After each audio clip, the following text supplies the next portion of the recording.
In this video I'm going to illustrate for you how to play basic root position chords.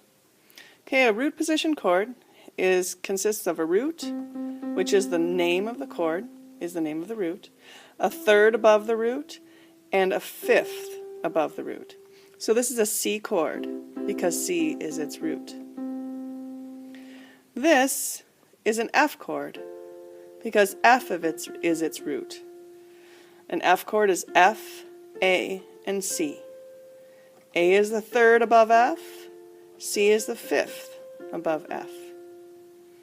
Okay, the G chord, here's the root is G, the third higher is B, and the fifth higher is D. Okay, so we can play these root position chords all over the keyboard. Some of them are major, some of them are minor, some of them sound good together, some of them don't sound as good as others. But the basic rule for building a chord is a root, a third, and a fifth. In this video I'd like to illustrate for you what inversions are and why we use them. So you already know that this is a root position chord. It has the root on the bottom. This is a C chord.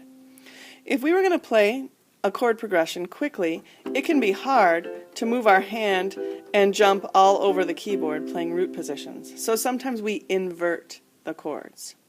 For instance, if I want to play an F chord, I have F, A, and C. But I could play any F and any A and any C and it would still be an F chord. So I'm going to take this C and play it down on the bottom. F, A, and C. It's still an F chord, but now it's in an inversion. So I can go easily now between C chord, F chord in inversion, C chord. That's a whole lot easier than moving my whole hand.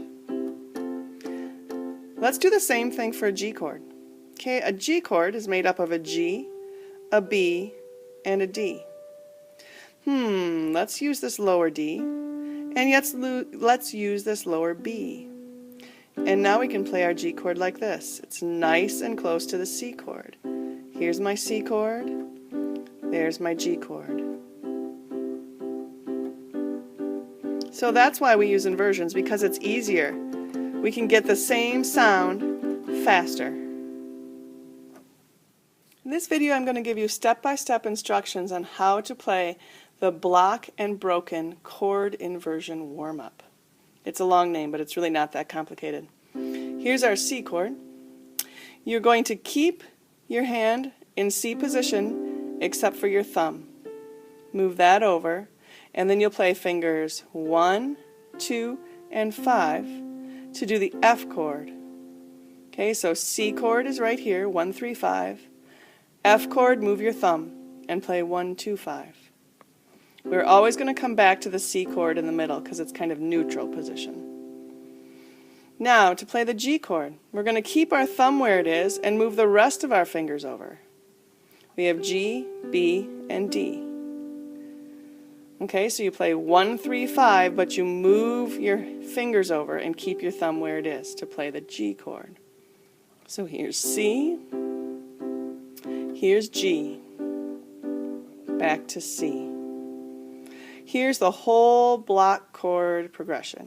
C, move your thumb for F, go back to C, keep your thumb there and move your hand for G, back to C.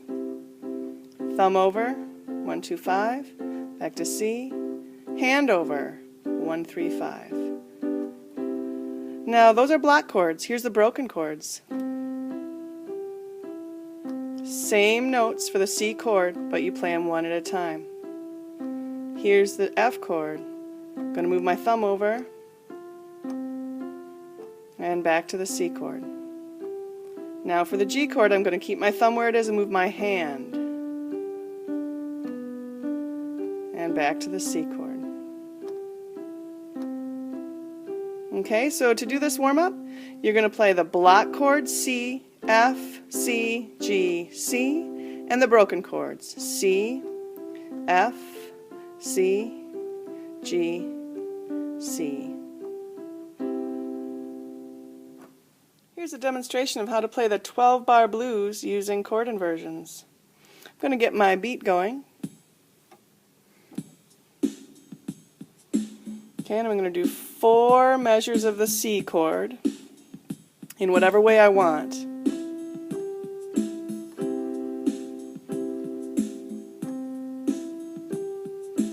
Now I'm going to go to the F chord for 2 measures, and back to the C chord, and then the G chord, and the C chord.